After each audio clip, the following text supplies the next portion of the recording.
Let me tell you something right now. I swear to goddamn God, they put like fucking mood boosters in this coffee or something, because I'm feeling electric right now. I swear. Let me get a squirt. Oh, fuck. Oh, baby, I feel like I can fucking run a marathon right now. Oh, fuck. How's it hanging, ladies and folks? My name is Chris R.R. Balzo, and this is my show. You're about to hear the 20th chapter of my ongoing sword and sorcery narrative. A story written, read, performed, and edited, all with your earholes in mind. But don't concern yourself with going back to catch up quite yet, because this episode, like every episode, just so happens to be the perfect jumping on point.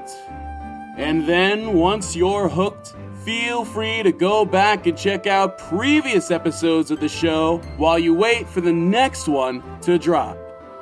But for now, all I need you to do is sit back, relax,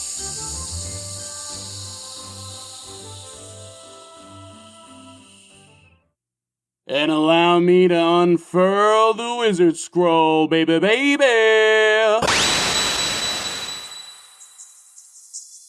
If you asked any old Tom, Dick, or Enguerrand on the street what the city of Pineville was all about, you'd probably hear about its exceedingly high Skeleman population, its exceedingly high crime rate, and or its world-renowned super arena, baby. Today's tale chiefly focuses on the latter, which sat smack dab in the middle of that metropolis amongst the trees, whose glass-domed roof reflected off ample amounts of warm yellow light from the setting sun, such that the building's matte gray and black exterior almost appeared to have a bright, glossy finish. Ladies and gentlefolk, welcome back to the Pineville Super Arena, where your violent dreams become violent reality. I'm your host, Sergeant Chet Thunderhoof, and our main event is about to begin. Let me tell you right now, people, it's gonna be a show unlike anything you've ever seen in this neck of the Tiger Woods. So cop a glizzy, peep our merch, and pop a squat right the fart now, cause you don't wanna miss a nanosecond of this. Row after row of cushioned, cup-hole-laden seats lined the inside's perimeter. Seats filled by over 200,000 screaming, ravenous fans of all creeds, all skin colors under the sun, including no skin at all. Humans, elves, orcs, dwarves, gnomes, goblins, and even some skelemen as well, all united by their shared love of the game. All clutching some kind of merchandise or another, banners, signs, soda-drinking hats, foam fingers, hot dogs, vuvuzelas, and snacks. They gazed intently down at the fighting pit, whipping themselves up into a frenzy as they beheld what appeared to be a man-sized iguana slinking into the fray. In the West Corridor, hailing from Flyman Bog, he's half man, half lizard, but all deadly. Weighing in at 169 pounds, Jinjax Lizardman! One look at those weird little chameleon eyes of his, and you could already tell that this lizard person carried within his soul a dream, a desire, a bloodlust for glory. Ever since first viewing a Super Arena match through jumbled-up pay-per-view on his parents' magic rectangle, he knew that the gladiators of the Pineville Super Arena were cool. He knew that what he beheld was indeed peak performance, and that he would attain that rank for himself, even if it killed him, especially if it killed him. for he knew that dying in the pit would be both a noble and an extremely entertaining death. In his heart, he knew this all exceedingly well. So he up and left the bog one night to become registered with the Gladiators Guild. The following few months he had spent honing his skills, parries and blocks, tail swipes and DDTs, cultivating a proverbial wheelhouse of techniques as he slowly, steadily, inevitably clawed his way up the proverbial ladder until there was but one man left for him to face, the current champion himself. And now, he was on the cusp of glory, on the cusp of achieving that most noble title, Super Arena Champion, such that he might wear that championship belt about his waist, basking in the strident revelry of all who gazed upon it, of those 200,000 fans all doing the wave in his presence. His scales glistened like 1,000 emeralds as he emerged from the west corridor, as the stadium floodlights fell upon his lean, mean, and green frame.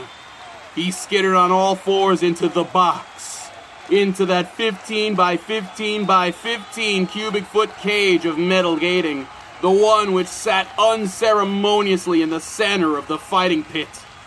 The open-topped cage which quite literally enclosed his very destiny. And in the East Corridor, from Death Valley, weighing in at a whopping 1,380 pounds, your champion, the certified savage himself, Kargan the Destroyer!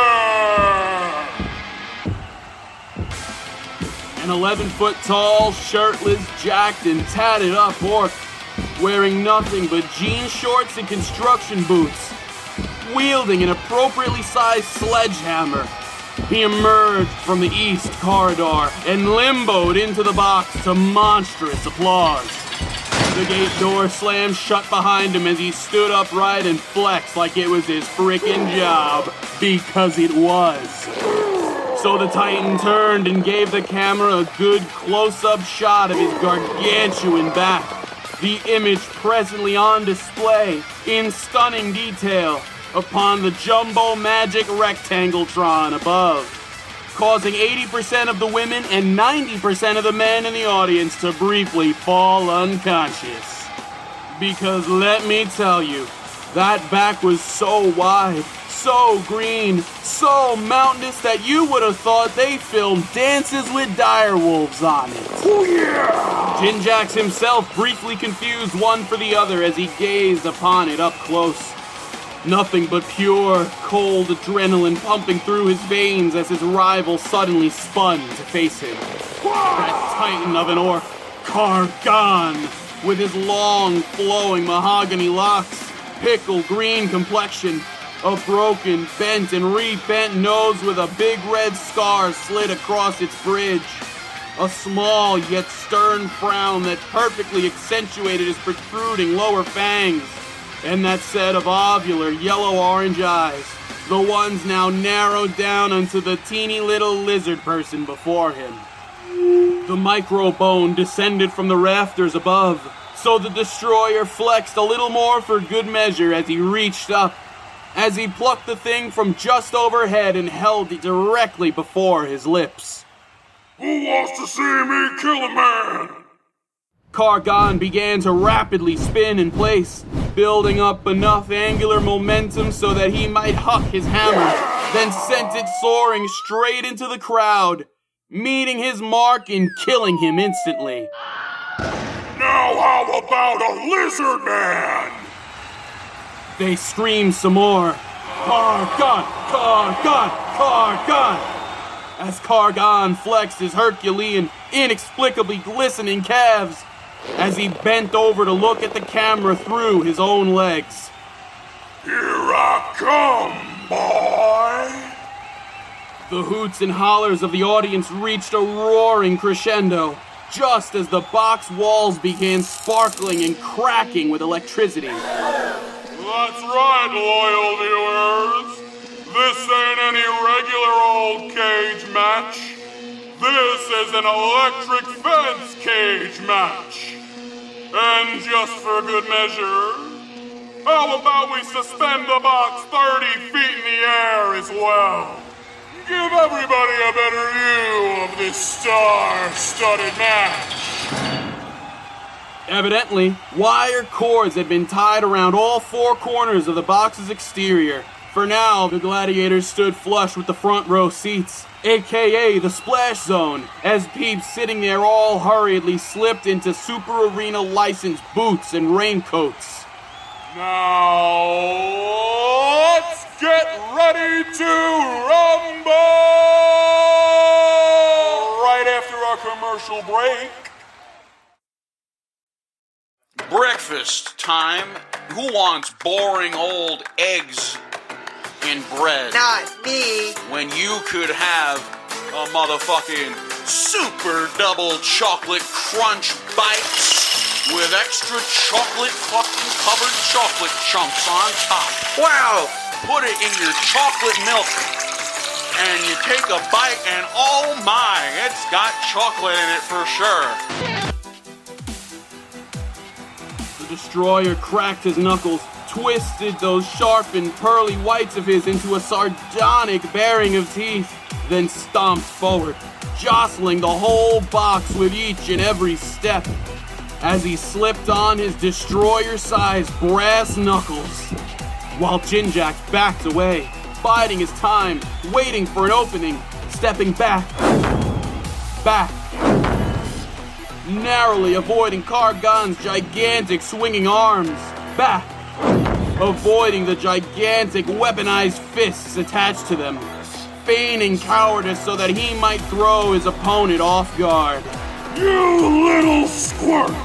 Hold still as I, Kargan the Destroyer, crushes you into goop! The elated cries of 200-something thousand fans filled the Titan's ears as he widened his stance, raised both arms above his head, then came crashing down with his patented double fist hammer punch. Though Jinjax was too swift for that, he sidestepped the downward arc with ease, spinning and dancing around to Kargan's rear in the moment of confusion that followed. With a tail swipe so quick that it made the speed of light say, whoa, the lizard man had latched onto the Titan's ankle. Wait. Then he lunged forward while pulling back, tripping Kargan, shoving him forward, forcing him right into the electric fence.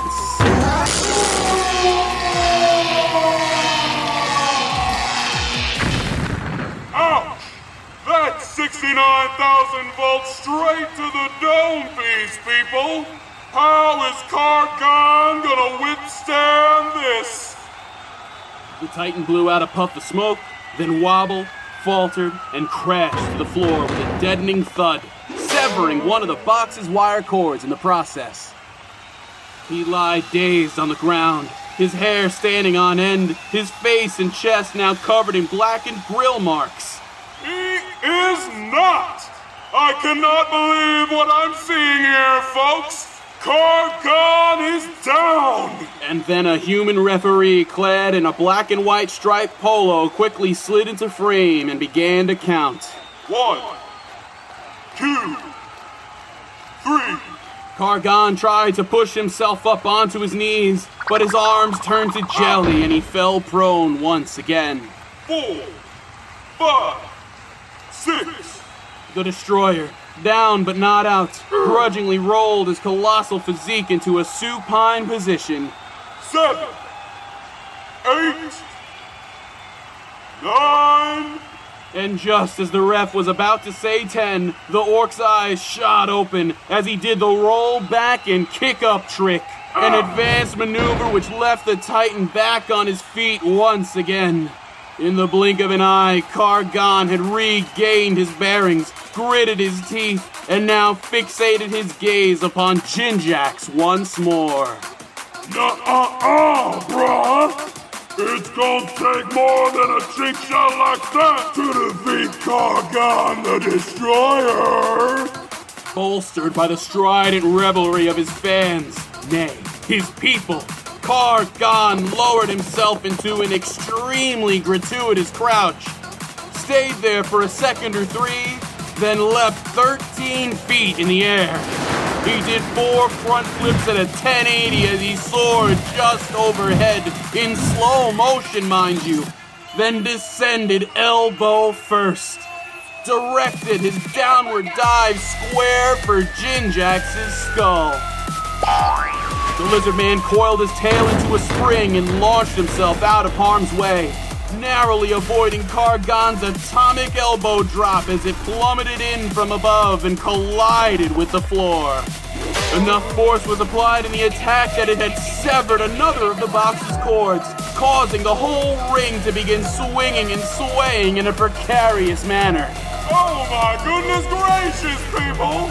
If one more wire comes undone, it's lights out for the lot of them! This is wildly unsafe! How did this even get approved? Fuck her right in the pussy! Hey, who let this old man in here? Using his superior balance, Jinjax skittered along the unstable ground at Kargan's feet, drawing aggro from the staggering brute. For freaking fresh sake, man! Hold still! The Titan, Kargan, who presently pounded the ground with every appendage, every ounce of strength, every last bit of rage at his disposal. He roared an ear-shattering battle cry as he thrashed about the swinging ring, hands, feet, knees, and elbows flailing wildly in a vain attempt to strike down his foe. The lizard man, who dodged, rolled, spun, and flipped, effortlessly sidestepping Kargan's artless, increasingly clumsy string of attacks, each and every one of them making contact with nothing but floor, causing the box to bounce and rock ever further. The Titan then scooped the ref up and began wielding him like a club, though this did little damage to anyone besides that poor ref himself, as he bashed his battered body into the ground, a barrage of blows which missed their reptilian mark again, and again, and again. And lo, in no time at all, a third wire had snapped. The lizard man's very life flashed before his eyes as the box dropped like a stone, flashed back to those rose-tinted, halcyon days of his youth, to the bog he had called home for most of his young life, to the old mattress in the front yard, where he and his 68 lizard siblings would pile drive, STF, and RKO one another all day long. Another flash, this time to the night when he had left it all behind, such that he might come here, come before the greatest crowd in all of Yergsland and give them the fight of his life. So with the flick of a tail, Jinjax deftly wrapped himself tightly against Kargan's gargantuan neck. He used the plummeting terrain to his advantage and applied the momentum into delivering the most powerful RKO you'd ever thought of.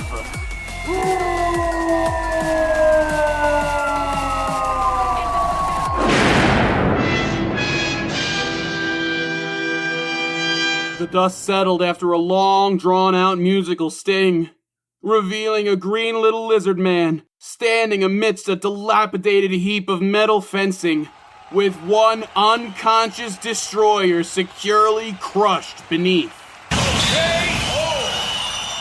Ladies, gentlemen, and the rest, behold, your winner and the new Super Arena Champion of Pineville, Jinjax Lizardman! Fanfare blared from the speakers and everybody went nuts as a comely dwarf maiden complete with beard came into view from behind. She gifted the lizard man a bouquet of flowers, which he enthusiastically ate in one bite, as she wrapped the ultimate prize snugly about his midsection, the championship belt that sparkled and shone in the limelight. He raised both arms in a victorious power pose, basking in the glory he had for so long wished to attain. Not if I have anything to say about it, and I do! None other than King Rodney, that 6'8" hulking beast of a man, nowhere near as tall as Kargan, but every bit as imposing per capita, with his mahogany locks streaked with bolts of gray, glowing purple eyes, and a recently anointed sword arm shining so bright it make yo mama say, He emerged from the crowd, cast his fake mustache aside, and leapt down to the fighting pit below. I need that belt, you slimy little salamander, and you're gonna give it to me. No.